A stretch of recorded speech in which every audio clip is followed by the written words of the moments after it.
más retorno. Entonces, queremos mostrar qué es lo que está pasando. Por supuesto, como en todos los lugares, no todo lo que pasa es bueno. Algunas cosas que pasan son malas. No estaríamos en un mundo real si todo fuese como quisiéramos. Entonces, por supuesto que algunas cosas que nos están pasando son malas. Como por ejemplo, esta resolución que dictó la Superintendencia General de Seguros, pretendiéndose que ahora podía contrariar una jurisprudencia prácticamente uniforme que había en el país, que interpretaba las cláusulas de exclusión de la persona transportada, como hay que interpretar todas las cláusulas limitativas, es decir, en forma restrictiva. Y por lo tanto, si la póliza dice que no está protegida como persona transportada el cónyuge, no podíamos extender esa exclusión al conviviente. Esa era la jurisprudencia que teníamos predominante en el país. Cuando se sanciona el Código Civil y Comercial y comienza a regir, antes de que comenzara a regir, la Superintendencia General de Seguros consideró que la regulación de las uniones convivenciales le da ahora derecho para decir, allá donde solo decía cónyuge, ahora vamos a decir también uniones convivenciales, porque las uniones convivenciales están reguladas y protegidas por el Código Civil y Comercial. Esta resolución, por supuesto, es una resolución que viene a restar derechos en contra de la política general de este código, que es un código que amplía derechos, que no los restringe. Y resulta absolutamente a contramano, a contrapelo de lo que vienen haciendo en los países europeos, donde especialmente por disposición de una directiva que existe en el derecho europeo, cualquier persona, aún las transportadas que son parientes, están protegidas por el seguro.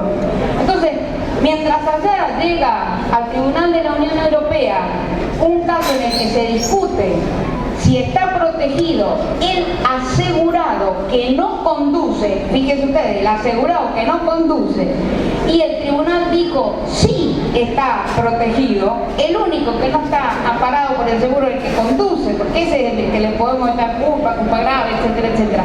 Pero el asegurado que no conduce, ese también está protegido.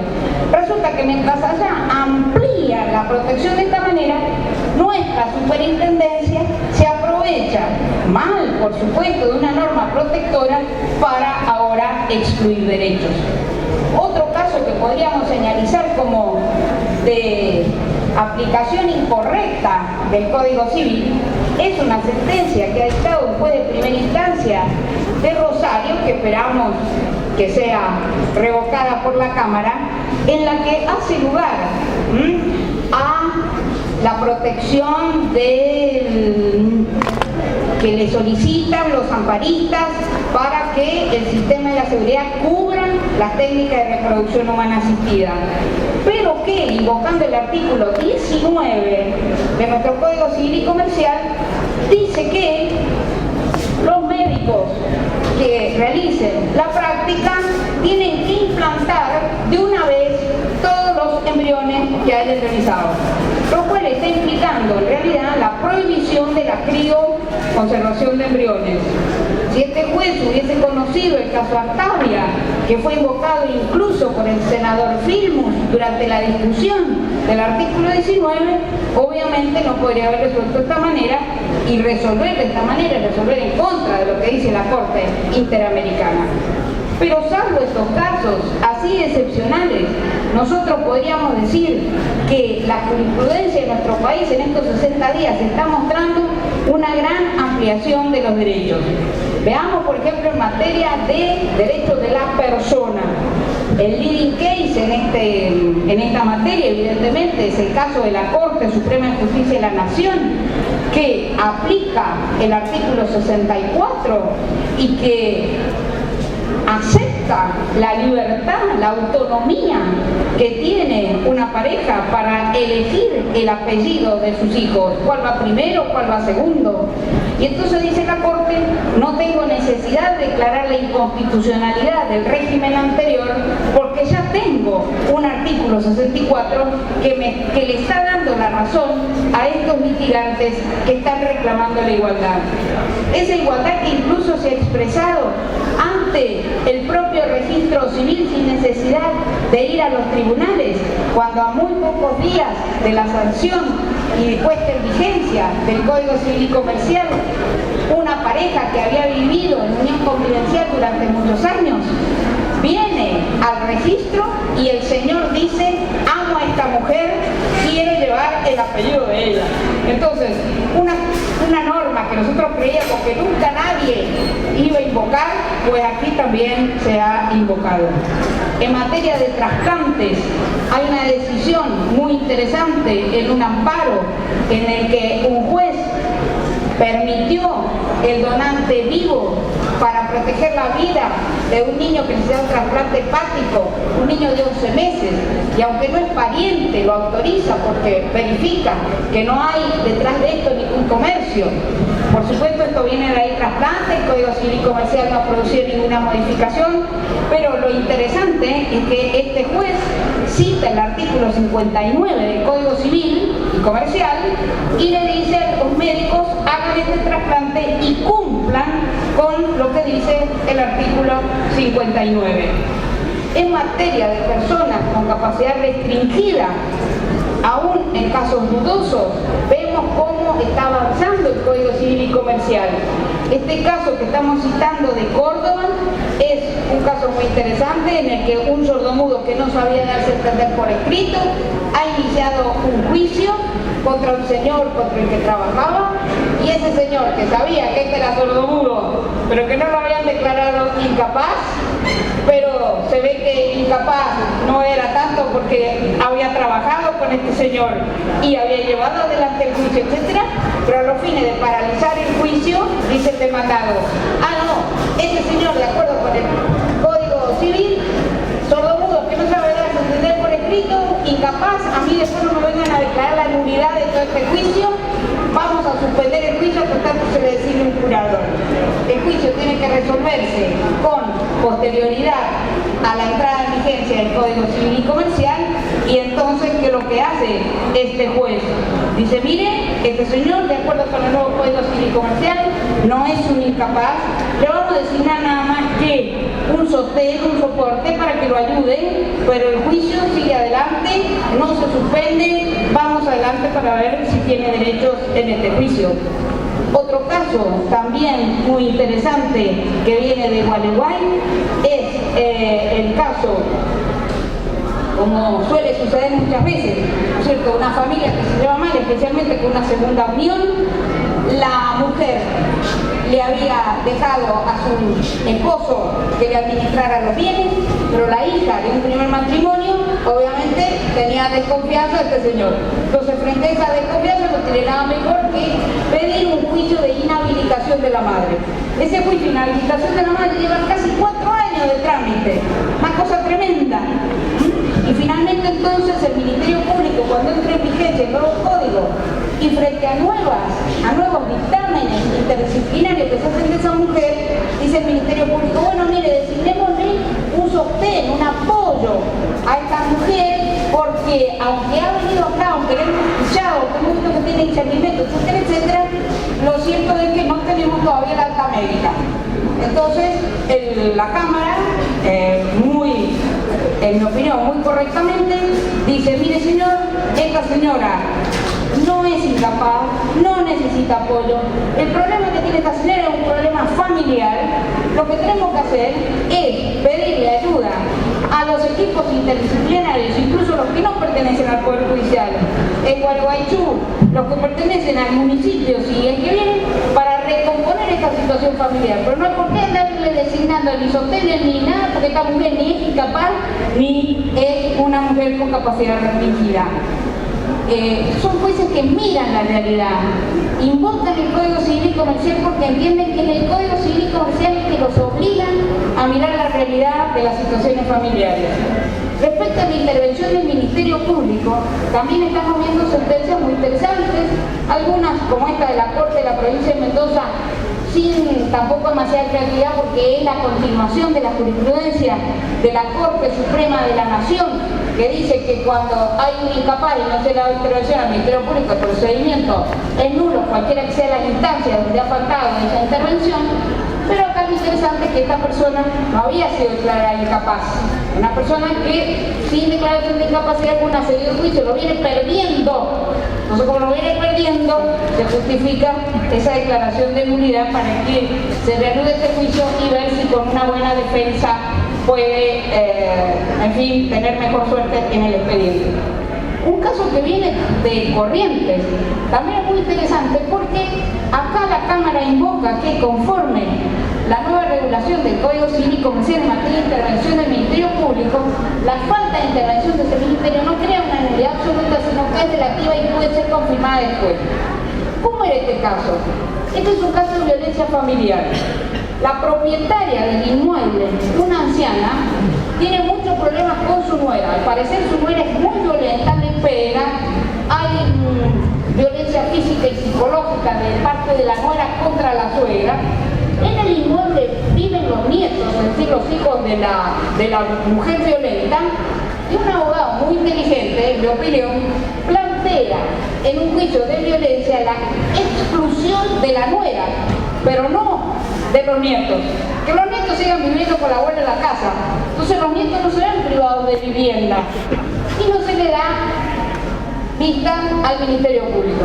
Cuando llega a la Cámara la nuera discutiendo la validez de esa medida, sosteniendo que debió haberse dado intervención al Ministerio Público, el otro dice, no, mire, porque el interés de los menores está sumamente protegido, porque usted está excluida, pero los niños vivienda tienen. La verdad es una decisión bastante extraña. Habría que ver el expediente para poder decir si estamos o no de acuerdo con esa decisión. Lo cierto es que el tribunal permite que el juicio siga adelante y que baje a primera instancia para que ahí el Ministerio Público se pronuncie, pero mientras tanto la medida no se suspende.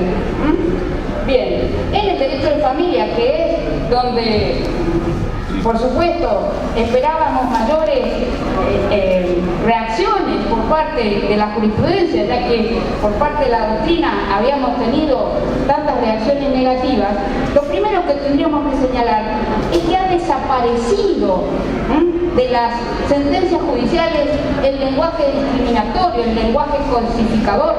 Ya no leemos la palabra concubinato, no leemos la palabra tenencia, no leemos la palabra visitas. Todo ese lenguaje ha desaparecido. Y así lo dicen aún jueces de primera instancia, de ciudades pequeñas, como puede ser la ciudad donde yo nací, en la provincia de Mendoza, en la ciudad de San Martín. El derecho del niño a ser oído y a tener en cuenta su autonomía progresiva. Algunos jueces con buen criterio se dieron cuenta de esto antes de la entrada en vigencia del Código Civil y Comercial, porque esto estaba antes, estaba en la 26061, estaba en la Convención Internacional de los Derechos del Niño, pero obviamente había muchos jueces que parecían que no se daban cuenta todavía de esto, y por eso el Código Civil y Comercial insiste, hay como 26 artículos que hablan de la edad y el grado de madurez suficiente y de escuchar al niño, y etcétera, etcétera. Pues bien, este es un caso que en mayo del 2015, o sea, antes de la entrada en vigencia, frente a un pedido del padre de cambio de custodia, de guarda, de cuidado del niño para que el niño volviera con él, sosteniendo que el niño se sentía muy molesto porque estaba conviviendo con la compañera de la madre. Entonces, ¿qué hace el tribunal? El tribunal escucha al niño, se da cuenta que las cosas no son exactamente como las plantea el padre, pero que algo está pasando. Entonces, ¿qué resuelve? Aún antes de la entrada en vigencia del código, resuelve, obviamente, que este niño, con el Código Civil y Comercial en la mano, la custodia, la guarda, el cuidado de ese niño sea compartido por ambos padres, y fija incluso cómo va, con quién va cada fin de semana, etcétera, etcétera.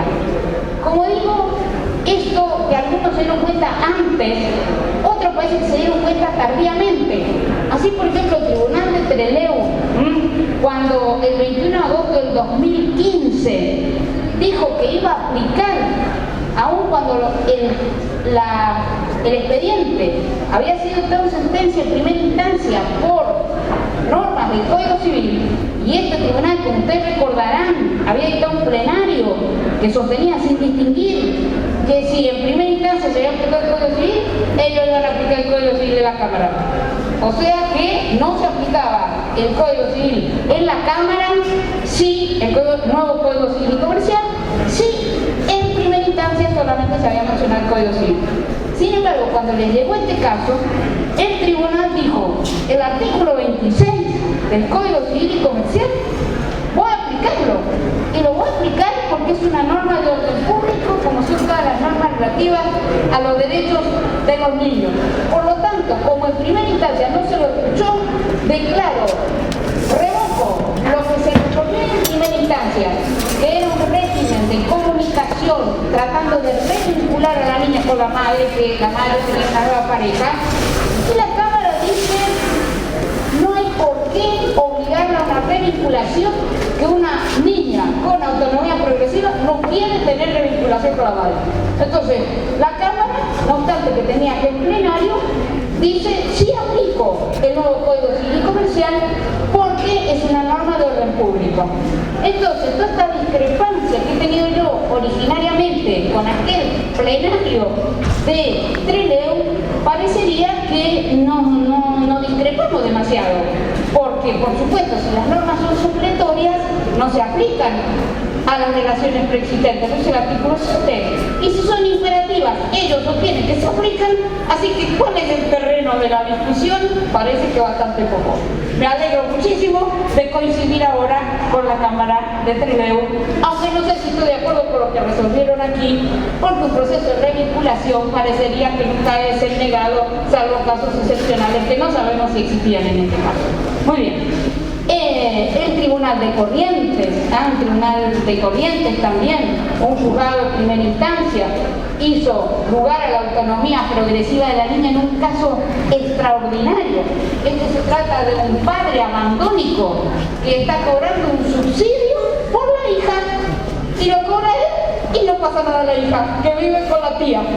Entonces, ¿qué es lo que es el tribunal? Esta niña tiene autonomía progresiva, esta adolescente, para percibir ella el subsidio, no el padre que se lo gasta en lo que se le da la gana. Por lo tanto, le permite a la hija ser ella quien perciba directamente el subsidio, sin perjuicio de que la tía con quien vive pueda servir de apoyo o de sostén. Una sentencia realmente extraordinaria. Otra que también quisiéramos mostrar es una sentencia del Tribunal de Córdoba. También acá el tribunal aplica la nueva norma sobre la posibilidad de la prueba testimonial en los procesos de familia, que tiene el Código Civil y Comercial y que no tienen la mayoría de los códigos procesales civiles, que no distinguen en el proceso familiar. Entonces acá la Cámara de Familia dice sí, vengan los testigos, aunque sean parientes, de acuerdo con lo que dice el nuevo código. En materia de alimentos, también fantástico todas las cosas que están saliendo. Por ejemplo, este fallo que les menciono allí de Concordia, alimentos a favor de la persona por nacer. Ahora tengo un artículo expreso que cito, no necesito andar argumentando demasiado. Este otro, ¿no es cierto?, de los alimentos del padre afín, mencionados expresamente. Sí, mire, usted tiene obligación, padre afín, tiene obligaciones respecto del hijo de su cónyuge, pero eso no lo autoriza usted a decir, disminúyanme los alimentos que le debo a mi hijo biológico.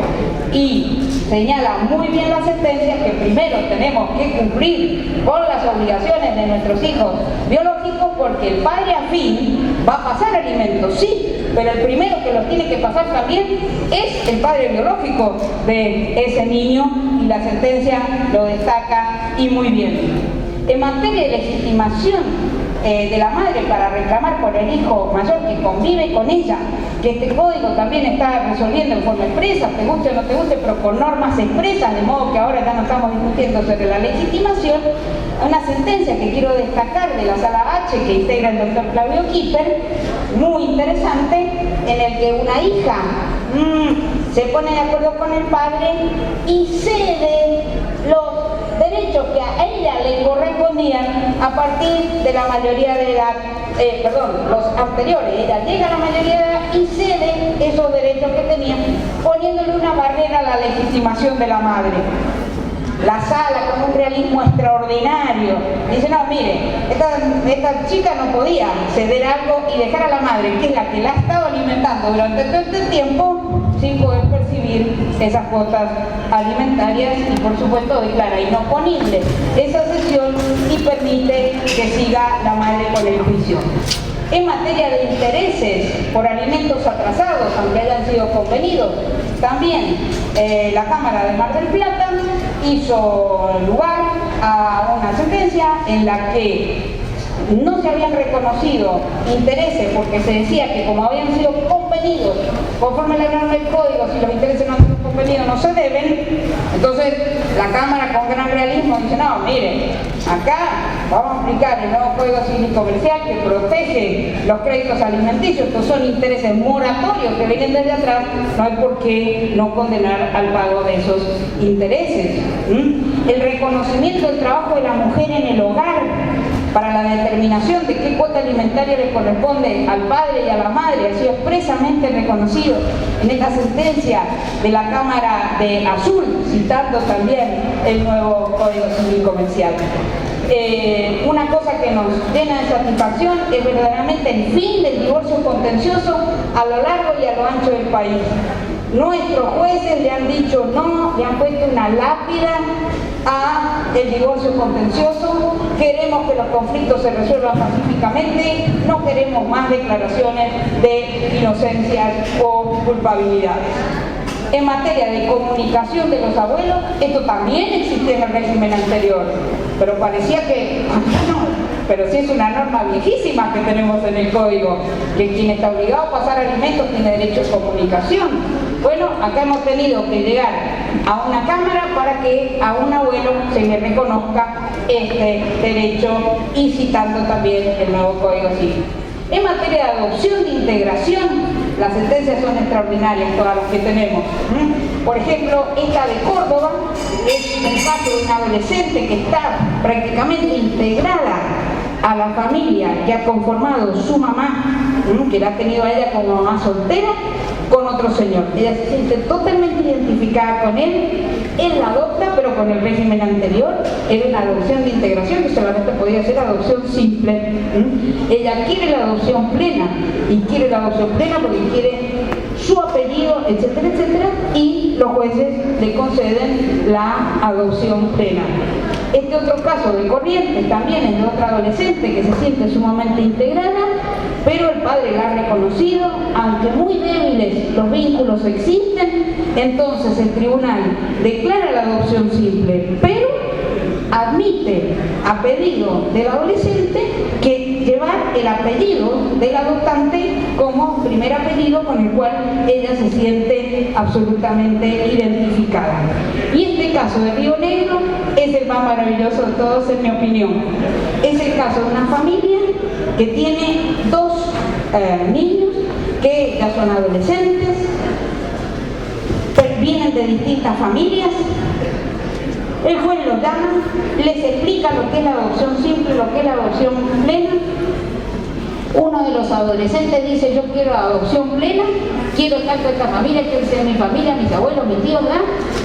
El otro le dice: mire, hace 6-7 meses que conoció a mi padre biológico, vino, se acercó a mí, yo no estoy seguro de querer terminar con los vínculos con él, quiero seguir. Entonces el juez le concede a uno la adopción plena y al otro la adopción simple. Maravilloso. Y el juez dice allí: mire, esto no es violar el principio de igualdad, sino que es aplicar el principio del interés superior del niño y respetar esa voluntad que ellos han tenido. En materia de declaración de situación de adoptabilidad, también tenemos sentencias ya, una de Mendoza, otra de Río Negro, que han declarado las grandes ventajas que tiene el sistema del nuevo Código Civil y Comercial, que le fija plazos para que ese niño pueda permanecer en su familia biológica y que el Estado subsidie, apoye. Pero si esa familia es abandónica, si la madre es drogadicta, si el padre es violento, si esa niña no tiene familia, porque la familia es el lugar donde desarrollamos nuestra personalidad, y esta niña aquí no desarrolla su propia personalidad, por el contrario, como diría el gran maestro Carbonnier, es una familia donde se destruye la personalidad de esta criatura. Entonces, tanto los jueces de Mendoza cuanto los jueces de Río Negro han tenido en cuenta que ha pasado grandemente el plazo de los 6 meses que prevé el Código Civil y Comercial y han declarado la situación de adoptabilidad. En materia de sucesiones, tenemos una sentencia interesante de la Cámara de Apelaciones de Azul, que recogiendo las nuevas normas de derecho internacional privado, reconoce que ahora el Código se ha pronunciado a favor de una de las tesis que había antes de su entrada en vigencia, en la que se discutía si podía ser juez competente el juez del domicilio donde habían inmuebles del causante, aunque el causante hubiese muerto en el extranjero. Acá se declara que sí, porque se cita el artículo, y entonces de esa manera se puede abrir el proceso sucesorio en el país. En materia de responsabilidad civil, un juez de primera instancia de San Francisco, provincia de Córdoba, que tenía ahí un expediente parado esperando la sentencia penal. ¿Qué hizo? Bueno, citó el nuevo Código Civil y Comercial, dice que es una norma de naturaleza procesal, la aplico ahora. ¿Por qué tengo que estar esperando un juez penal que me está demorando el expediente? Si, como dice el Código Civil y Comercial, estos son casos de responsabilidad objetiva. No tengo que esperar la sentencia. Dicto sentencia, levanto esta barrera y hago justicia. Para las cajas de seguridad bancaria, comentábamos recién esta sentencia de Viedma, que parece criticar el nuevo código y dice que no lo aplica, en un caso de un señor que ha depositado en caja de seguridad de un banco una suma determinada de dinero, más de 200.000 dólares, pero el contrato establecía una cláusula limitativa de $50.000. Entonces, la juez de primera instancia aplica esa cláusula limitativa. Cuando va la Cámara dice que va a aplicar la Ley de Protección de los Consumidores, que no tiene por qué aplicar el nuevo Código Civil y Comercial, y eso estamos de acuerdo, porque el caso era anterior, no tenía por qué aplicar el nuevo Código, pero como que, en fin, habla, lo que quiere decir es que no lo dice, pero lo que quiere decir es que no está de acuerdo con el 1414. Pero en mi opinión lo leyó mal el juez al 1414, porque este artículo dice: las cláusulas que eximen responsabilidad al prestador se tienen por no escritas. Después dice: válida la limitación de la responsabilidad del prestador hasta un monto máximo, solo si el usuario es debidamente informado. Y en el juicio no había ninguna prueba de esa información. Por lo tanto, aún con el 1414 podría haberse eliminado el tope. Y algo importante es que era dudoso si este señor era un verdadero consumidor, porque el dinero, según él lo había acreditado, provenía de un loteo de un inmueble que él había tramitado como una especie de empresario en materia de loteo. Entonces, consumidor no era como para aplicar la Ley de Protección de los Consumidores. Hubiese encontrado mayor respaldo, creo, en el Código Civil y Comercial. En materia de obligaciones, para disminuir la tasa de interés de oficio, también ha sido citado el Código diciendo que si antes podía discutirse, ahora no debe discutirse, se cita el 771. En las normas sobre inembargabilidad de ciertos bienes, ustedes saben que este Código ha ampliado el marco de los bienes inembargables. Y entonces acá se estaba discutiendo un embargo trabado sobre una PlayStation del chico, del hijo. Y el tribunal dice que con los criterios de protección que tiene el 771 considera, y el Código Civil y Comercial en general y en su totalidad considera que ese bien que es de uso prácticamente del chico también resulta inembargable y manda a levantar el embargo. En materia de doctrina de los actos propios, también el Superior Tribunal de Corrientes ha citado el código, muy interesante esto porque lo hace en un contrato tipo administrativo, donde la administración que venía ejecutando un contrato pues está pidiendo la nulidad. Entonces, aún a un contrato administrativo, el Superior Tribunal de Corrientes le cita la doctrina de los actos propios que contiene nuestro Código Civil y Comercial. En materia de derechos reales, por ejemplo en materia de usucapión, también considerándolo que es una norma de tipo procesal, a juicios en trámite se está aplicando esta norma que para seguridad de los terceros sostiene que el juez en la sentencia tiene que establecer a partir de cuándo se ha adquirido el dominio y está siendo aplicado. En fin, ¿qué conclusiones provisorias podríamos dar de este paneo en estos 60 días y por supuesto de sentencias que han sido publicadas y que estamos rastreando, pero en el país deben haber inmensa cantidad de sentencias que nosotros no conocemos? Bueno,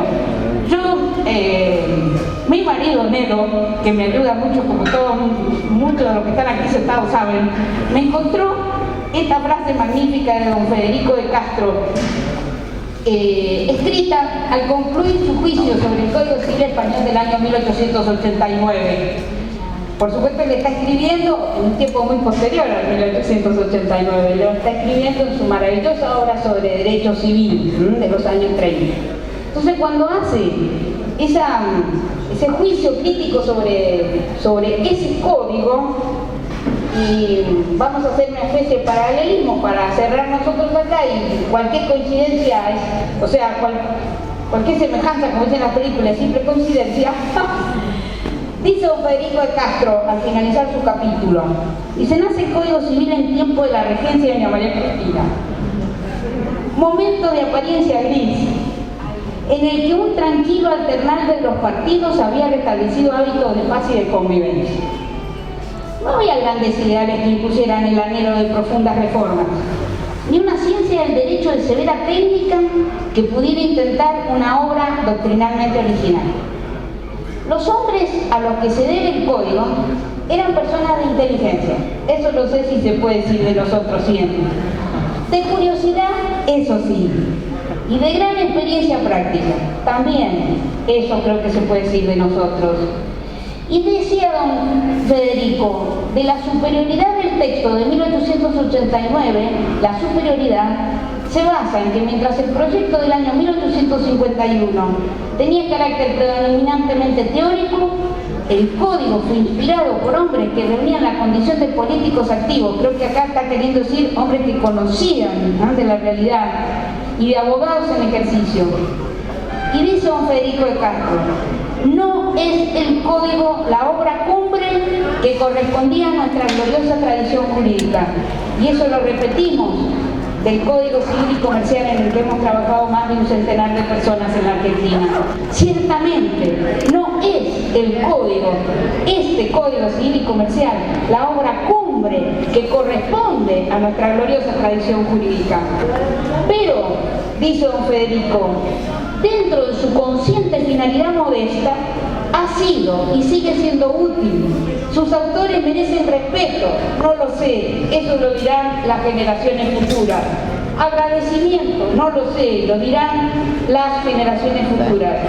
Porque a pesar de lo desfavorable de los tiempos y circunstancias en que se redactó, han sabido conservar la esencia tradicional de nuestro derecho y hacer elegantemente, con los mínimos medios, una buena obra española. Yo espero que se pueda decir de nosotros algo parecido, que en su momento, pese a las limitaciones de medios, sepan que ninguno de los que trabajó con nosotros cobró un peso. Más de uno se trasladó a otra provincia a su costo. Con esa generosidad trabajó la gente que trabajó con nosotros. Esa gente, creo yo, con esos mínimos medios pudimos hacer una, creo yo, buena obra argentina. Muchas gracias.